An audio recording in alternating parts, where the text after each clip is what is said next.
ہر انسان کے نام ہے پیغام قرآن۔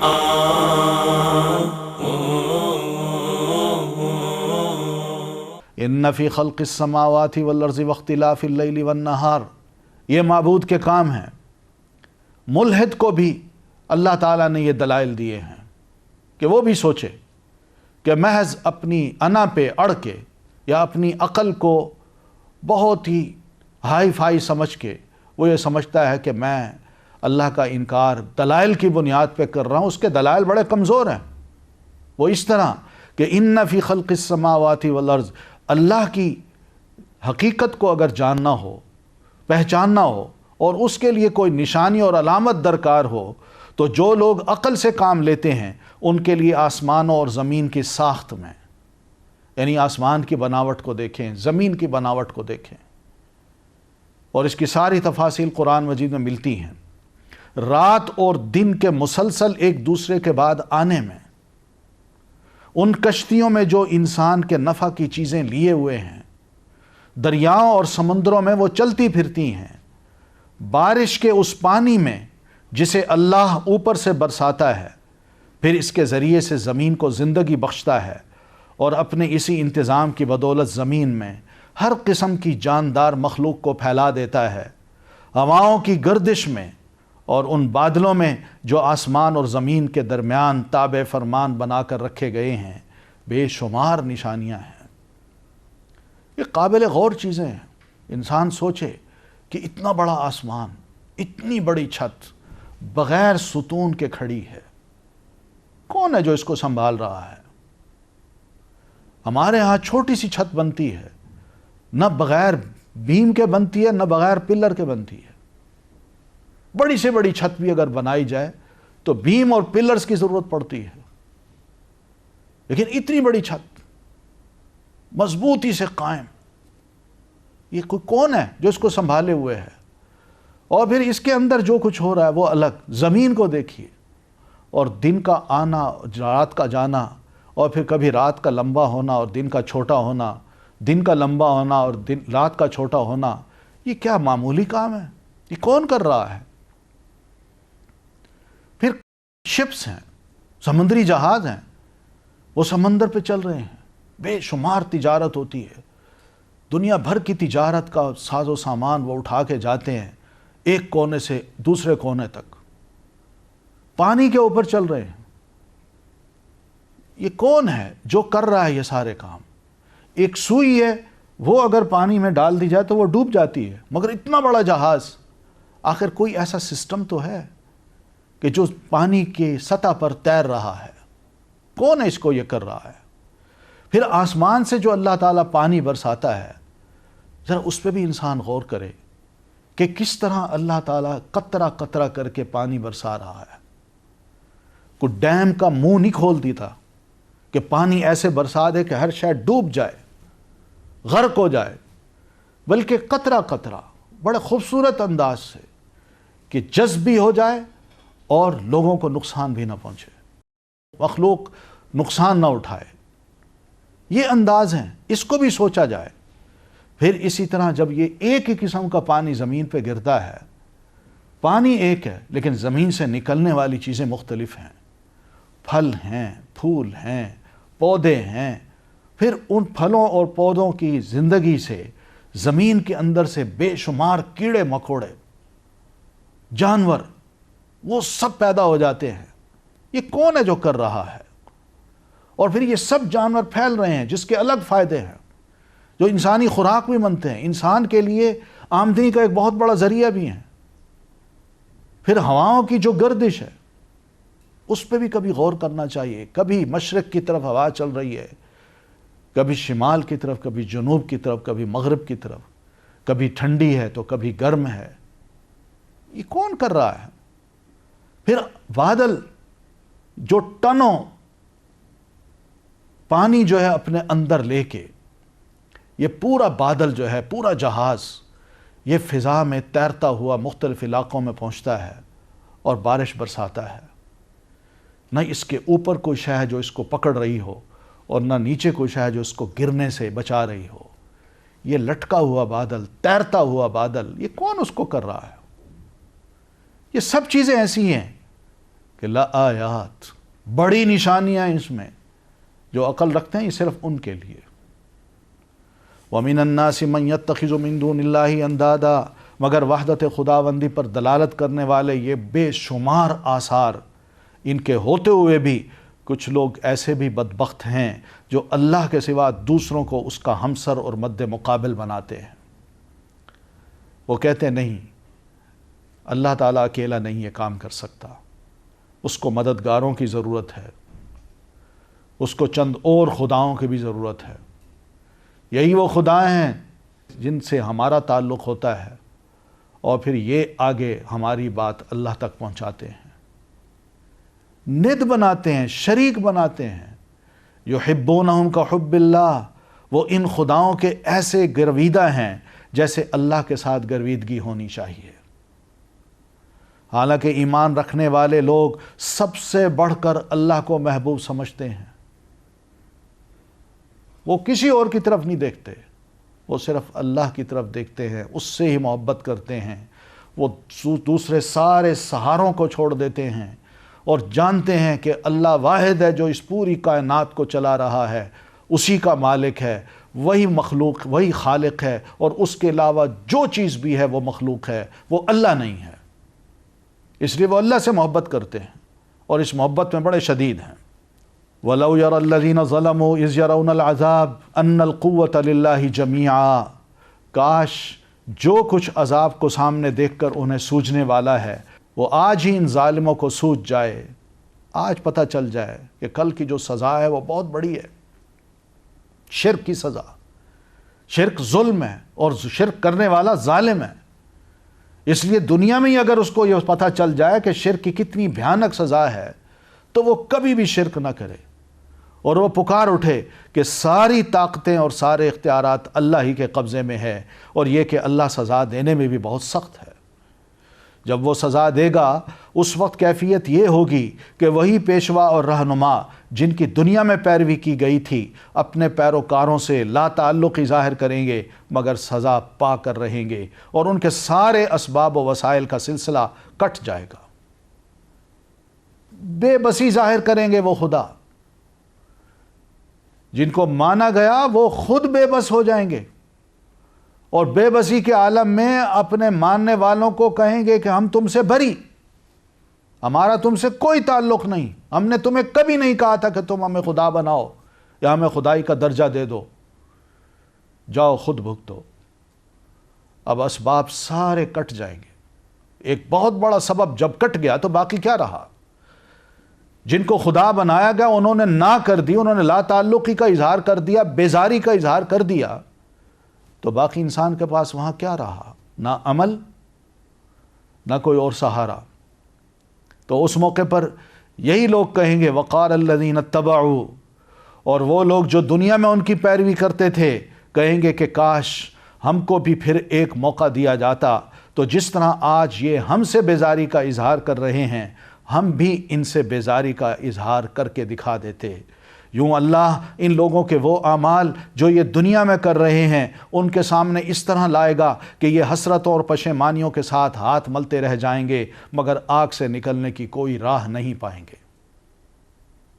اس لیے حکمت کا تقاضا یہی ہے کہ دنیا میں اللہ تعالیٰ نے یہ جو تھوڑا سا وقت دیا ہے سوچ سمجھ کے یہ وقت گزارنا چاہیے، اپنی رب کو پہچاننا چاہیے، اس کی قدرتوں کو اور اس کے اختیارات کو ماننا چاہیے، اور قدرت یا اختیارات کو تقسیم نہ کیا جائے، نہیں کرنا چاہیے۔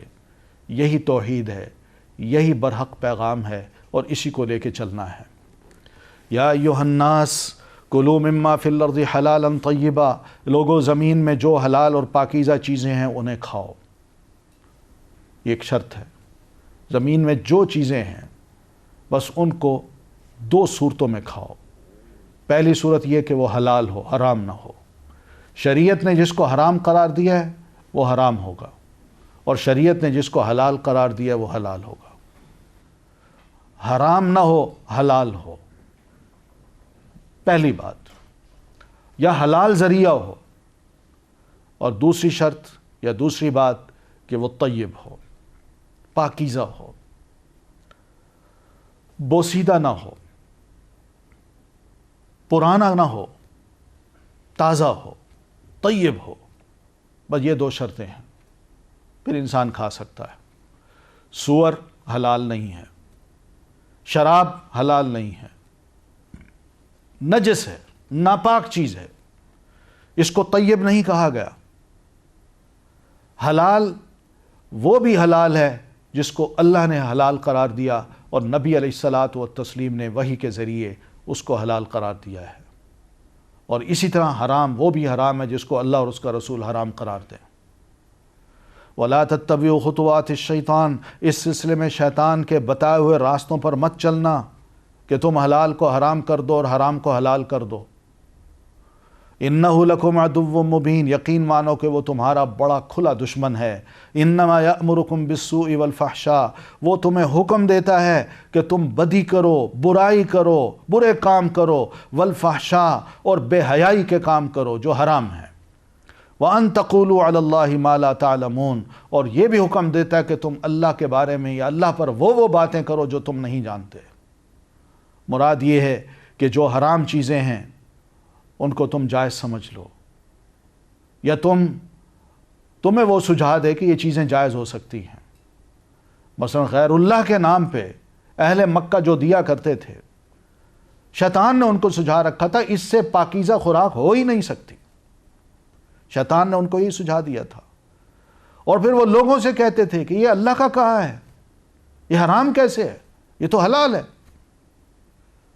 وَإِذَا قِيلَ لَهُمُ اتَّبِعُوا مَا أَنزَلَ اللَّهُ، اور جب انہیں کہا جاتا ہے کہ اللہ نے جو احکام نازل کی ہیں ان کی پیروی کرو، تو جواب دیتے ہیں کہ ہم تو اسی طریقے کی پیروی کریں گے جس پر ہم نے اپنے باپ دادا کو پایا ہے. أَوَلَوْ كَانَ آبَاؤُهُمْ لَا يَعْقِلُونَ شَيْئًا وَلَا يَهْتَدُونَ، اچھا اگر ان کے باپ دادا نے عقل سے کچھ بھی کام نہ لیا ہو اور راہ راست نہ پائی ہو تو کیا پھر بھی یہ انہی کی پیروی کیے چلے جائیں گے؟ یہ بڑی عجیب سی روش کہ جب دین کا معاملہ آتا ہے تو اس وقت بندہ یہ کہہ دیتا ہے کہ میں تو اپنے آباء و اجداد کی بات کو مانوں گا، اور جب دنیا کا معاملہ آتا ہے تو وہاں آباء و اجداد کو نہیں، جو ماڈرن طریقے ہیں ان کو وہ اپناتا ہے، وہ پسند کرتا ہے. یہ اس کا معیار ہے، دین الگ دنیا الگ. جس کو اللہ تعالیٰ نے فرمایا نہیں، آباء و اجداد کے نزدیک اگر کچھ خرافات تھیں اور رسمیں تھیں تو ان کو بھی چھوڑنا ہوگا. کوئی غلط عقائد تھے وہ بھی ترک کرنا ہوں گے، غلط نظریات تھے وہ بھی ترک کرنا ہوں گے. وہ اگر حرام کام کرتے تھے تو ان سے بھی بچنا ہوگا. اس میں بھی ہوشیاری دکھائیے، ورنہ دنیا کی ہوشیاری کل قیامت کو کام نہیں آئے گی. اس لیے کہ تمہارے آباء و اجداد کو ضروری ہے کہ وہ دینی بصیرت رکھتے تھے، بلکہ وہ ہو سکتا ہے دینی بصیرت سے بے بہرا ہوں، اور اسی طرح یہ بھی ہو سکتا ہے وہ ہدایت سے محروم رہے ہوں، پھر بھی ان کو بندہ فالو کرے. وَمَثَلُ الَّذِينَ كَفَرُوا كَمَثَلِ الَّذِي يَنْعِقُ بِمَا لَا يَسْمَعُ إِلَّا دُعَاءً وَنِدَاءً، یہ لوگ جنہوں نے اللہ کے بتائے ہوئے طریقے پر چلنے سے انکار کر دیا ہے، ان کی حالت بالکل ایسی ہے جیسے چرواہا جانوروں کو پکارتا ہے اور وہ ہانک پکار کی صدا کے سوا کچھ نہیں سنتے. جانوروں کو لفظ سمجھ نہیں آتے، وہ اتنا جانتا ہے کوئی آواز آ رہی ہے، بس اس آواز سے وہ پہچان جاتا ہے مجھے کچھ کہا جا رہا ہے.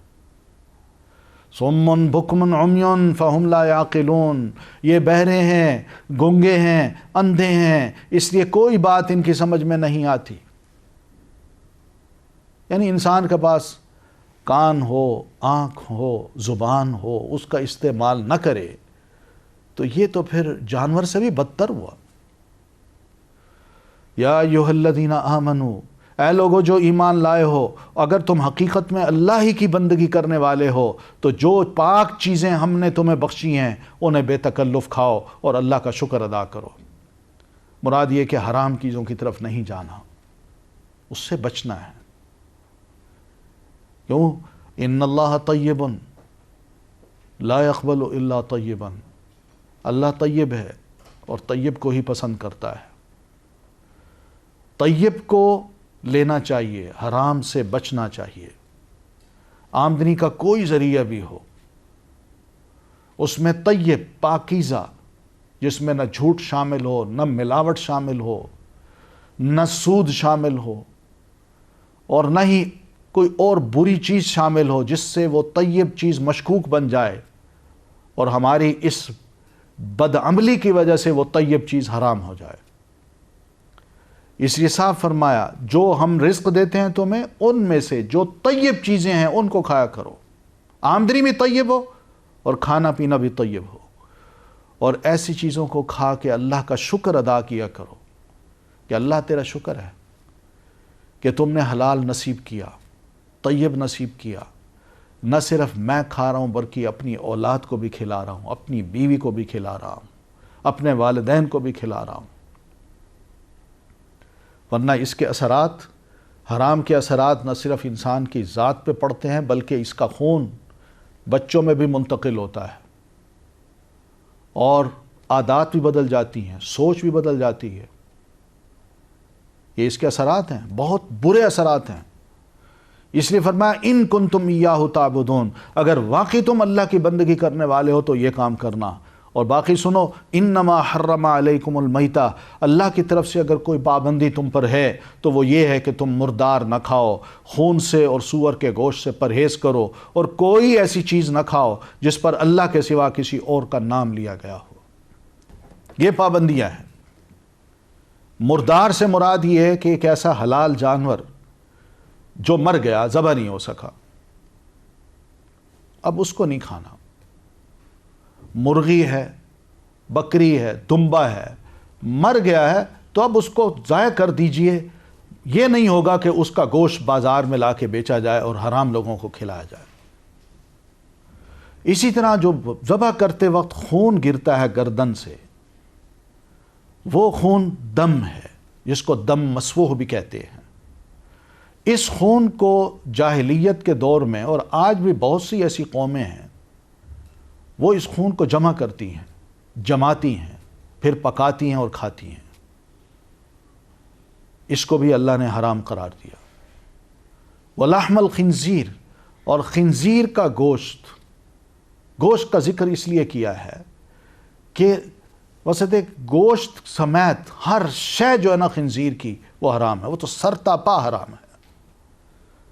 وَمَا أُهِلَّ بِغَيْرِ اللَّهِ، اور غیر اللہ کے نام پر، غیر اللہ کا نام جس چیز پر بھی پکارا جائے بلند آواز سے، اہلّہ کہتے ہیں بلند آواز سے، نیت کر کے، زبان سے کہہ دیا جائے کہ یہ غیر اللہ کے نام پہ ہے، اس کو کہتے ہیں وما اہل بہ لغیر اللہ۔ غیر اللہ کیا ہوتا ہے؟ جو اللہ ہے وہ اللہ ہے، اور اللہ کے سوا ہر شے وہ غیر اللہ ہے، وہ اللہ نہیں ہے۔ ہر شے، چاہے وہ انسان ہو، چاہے وہ جانور ہو، چاہے سورج ہو، چاند ہو، کوئی بت ہو، کوئی شے بھی ہو، زندہ ہو، مردہ ہو، وہ اللہ نہیں ہے۔ اس کے نام پر اگر کوئی چیز بنائی جاتی ہے، پکائی جاتی ہے اور تقسیم کی جاتی ہے کہ کھائی جائے، اس سے منع کیا، یہ بھی حرام ہے۔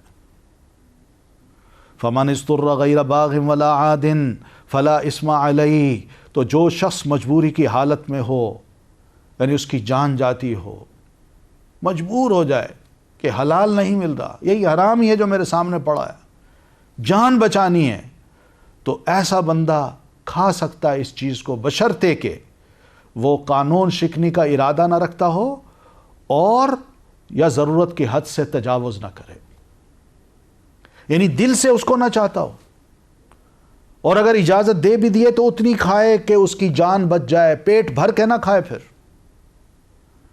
فلا اسم علیہ، تو ایسے شخص پر کوئی گناہ نہیں ہے۔ ان اللہ غفور الرحیم، یقین مانیے کہ اللہ بخشنے والا اور رحم کرنے والا ہے۔ تو قرآن مجید میں تو اللہ تعالیٰ نے یہ چند چیزیں حرام بتائی ہیں، لیکن اس کا یہ مطلب نہیں کہ صرف یہی چیزیں ہی حرام ہیں۔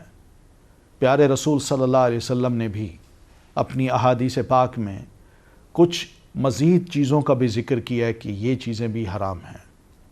مثال کے طور پر آپ فرماتے ہیں کل ذی ناب من السباع، درندوں میں سے ہر وہ درندہ جو کچلیوں سے شکار کرتا ہے وہ حرام ہے۔ اور اسی طرح ذو مخلب کے لفظ بھی آئے ہیں کہ ہر وہ پرندہ جو پنجوں سے شکار کرتا ہے اور نوچ کے کھاتا ہے وہ بھی حرام ہے۔ یہ بھی حرمت حرام کے زمرے میں آتے ہیں۔ پھر اسی طرح آپ یہ بھی فرماتے ہیں، یہ قرآن مجید میں نہیں ہے، آپ کی حدیث پاک میں ہے، حدیث بھی وہی ہے، ہم اس کو اگر نہیں مانتے تو اس کا نقصان دیکھیے گا کیا ہوگا۔ آپ نے فرمایا پالتو گدھا حرام ہے، کتا حرام ہے، اس کا ذکر قرآن مجید میں نہیں ہے، مگر ہم مانتے ہیں۔ کیوں مانتے ہیں؟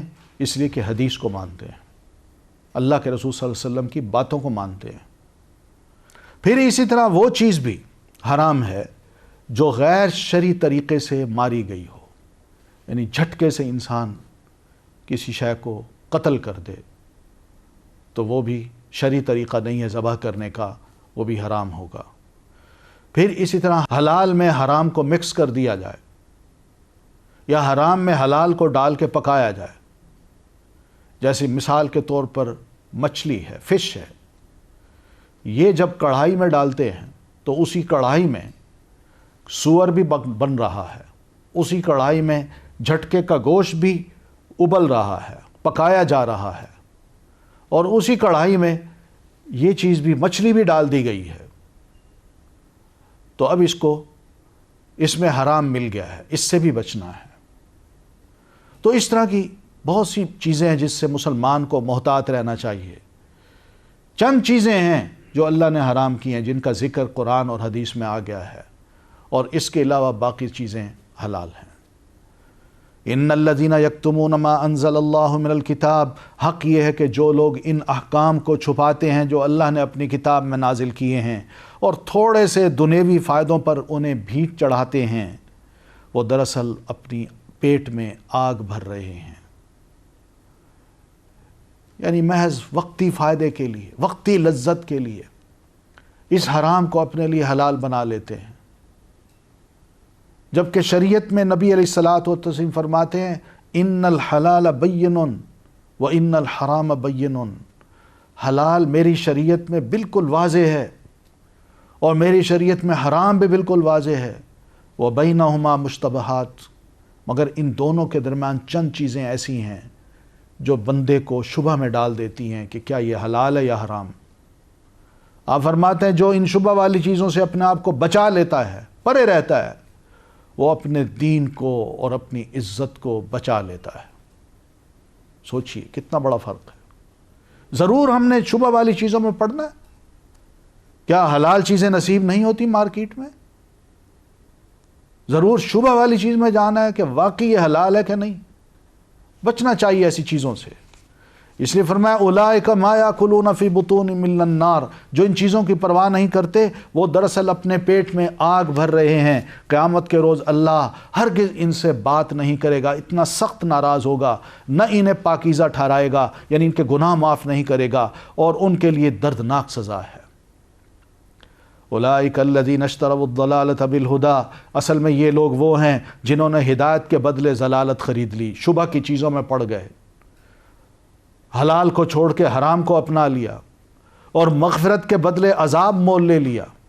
اللہ معاف کرنا چاہتا تھا، چلیں چھوٹی موٹی غلطی ہو گئی اللہ معاف کر دے گا، مگر یہ ڈٹ گئے کہ نہیں یہ بھی حلال ہے، حرام کو حلال بنا لیا۔ آج کتنے لوگ ہیں جو سود کو حلال سمجھتے ہیں، آج کتنے لوگ ہیں جو جھوٹ کو کاروبار میں حلال سمجھتے ہیں۔ یہ کیا چیزیں ہیں؟ اللہ تو معاف کرنا چاہتا ہے، مگر ہم چاہتے ہیں نہیں، یہ وقتی لذتیں، ہاتھ میں آنے والی چیز، یہ معلوم نہیں کل نصیب ہوتی ہے کہ نہیں، لے لی جائے۔ اللہ ناراض ہوتا ہے ان چیزوں سے، اس لیے اللہ تعالیٰ فرماتے ہیں حیران ہو کے فما اصبرہم علی النار، کیسا عجیب ہے ان کا حوصلہ کہ جہنم کا عذاب برداشت کرنے کے لیے تیار ہو گئے ہیں۔ ذالک بان اللہ نزل الکتاب بالحق، یہ سب کچھ اس وجہ سے ہوا کہ اللہ نے تو ٹھیک ٹھیک حق کے مطابق کتاب نازل کی تھی، مگر جن لوگوں نے کتاب میں اختلافات نکالے وہ اپنے جھگڑوں میں حق سے بہت دور نکل گئے۔ وہ ان چیزوں میں اسی مسئلے میں پڑ رہے، یہ حلال ہے کہ حرام، جائز ہے کہ ناجائز، صحیح ہے کہ غلط۔ یہ اختلافات میں جب پڑتا ہے، جھگڑوں میں انسان پڑتا ہے تو حق اس کو پھر نظر نہیں آتا۔ انسان کو جینے کے اطوار سکھاتا ہوں، راہ ڈھونڈنے والوں کو میں راہ دکھلاتا ہوں، جو مجھ سے رہے انجان میں اس کے لیے انجان۔ ہر انسان کے نام ہے پیغام قرآن، ہر انسان کے